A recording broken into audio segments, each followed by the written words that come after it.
రైతు మాత్రం ఏమీ లేకుండా మళ్ళీ అది చేస్తాడు.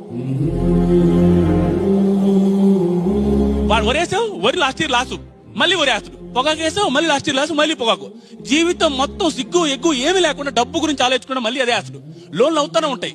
ఇంకా దేవుడి మీద భారం వేస్తాడు. ప్రతి ఒక్కటి దేవుడి మీద భారం. నాకన్నా ఈ మూమెంట్ వచ్చింది కాబట్టి చెప్తాను.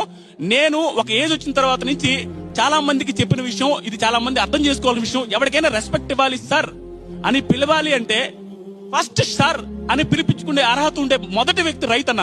నాకు అనిపిస్తుంది, అమ్మా ఎందుకురా ఏ తీసుకుపోయినా నాకు కోపం వస్తున్నా, ఏ ఆఫీసినా వాళ్ళే చీపుకొని చూస్తారు. అడుగుచో ఇట్రా ఎండు ఎన్నిసార్లు చెప్పాను నీకు ఇదే.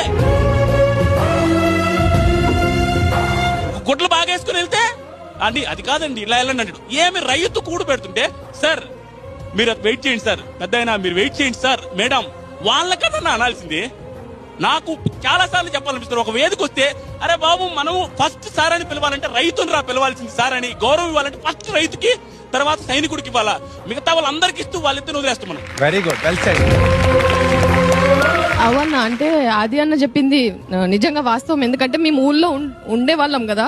ఎవరైనా సరే కార్లలో వచ్చిండ్రు, బండ్ల మీద వచ్చిండ్రు, బట్టలు మంచిగా వేసుకురు అంటే అలా అన్న అన్న సార్ సార్ అనుకుంటా మస్తుగా మర్యాదలు చేస్తారు. అదే కొంచెం రైతులు ఎట్లుంటారు అన్న, మట్టిలో పుట్టిన మాణిక్యాలు వాళ్ళు. బట్టలు మంచిగా వేసుకోవాలి, వాళ్ళ మనసు మంచిగా ఉంటది. కానీ వాళ్ళ దగ్గర పోయినంటే ఏ ఇడొచ్చిన అడగసా ఇట్లా మాట్లాడతారన్న, అట్లా కసిరిస్తారు. అయినా కూడా ఈ ఎదుటోళ్ళు ఎట్లా మాట్లాడినా వాళ్ళు మాత్రం అంతే హంబుల్ తోని, అంతే మర్యాదతోని ఎదుటోళ్ళని చాలా చాలా రెస్పెక్ట్ చేస్తారన్న వాళ్ళు. సీరియస్లీ ఆది అన్న చెప్పినట్టు ఎవరికన్నా మనం రెస్పెక్ట్ చేయాలి. ఎవరన్నా మనకి ఎదురుపడ్డప్పుడు చేతులు రెండు పెట్టి దండం పెట్టాలి అని అంటే రైతులకు పెట్టాలన్నా.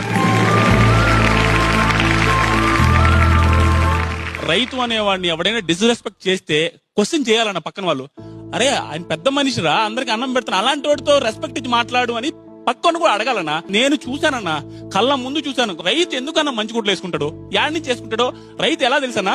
నాకు ఒక సిచ్యువేషన్ వచ్చిందనమాట. మా ఊర్లో ఒక ధర్నా జరుగుతుంది, రైతులు ధర్నా చేస్తారు. ఒక టైంలో ఒక టైం వచ్చేసరికి ఎవడు లేడు, కరెంట్ వచ్చింది, మోటార్ వేసుకోవాలని వెళ్ళిపోయారు. ఎవడు ఉండడు. రైతులు అంతేనన్నా, నువ్వు ఎంతలో పని చేయి, 3 పేజీలు కరెంట్ వచ్చింది, వెళ్ళాలా మోటార్ వేయాలా, ఇంక వాళ్ళకి ఏం తెలియదు. అలాంటి రైతు పొలంలో నుంచి డైరెక్ట్ గా ఆఫీస్కి వెళ్తారు. కానీ రెడీ అయ్యి వస్తారా, ఐరన్ బాక్స్ ఐరన్ చూస్తుంటారా రైతులు, ఐరన్ చేసుకుని గుడ్లు వేసుకుంటారా? అలాంటి నువ్వు ఏంది ఎన్నిసార్లు చెప్పాలి నీకు, నువ్వు ఎన్నిసార్లు చెప్పాలి, ఇంతే మాట్లాడతారా ఏమంట. అది మీ మూలంగా ఒక్కసారి చెప్పాలన్నా ప్లీజ్. డెఫినెట్ గా నిజంగా ఆది చెప్తుంది అక్షరాల నిజం. మన నుంచే స్టార్ట్ చేద్దాం. ఎందుకు ఇంక్లూడింగ్ మీ, నేను కూడా ఒక రైతు కుటుంబంలోంచి వచ్చాను. ఇక్కడ ఉన్న ప్రతి ఒక్కరు కూడా, ఈ సొసైటీలో ఉన్న వాళ్ళందరూ కూడా పల్లెటూరులో నుంచి వచ్చిన వాళ్ళే. ఆకాశం నుంచి ఎవ్వరూ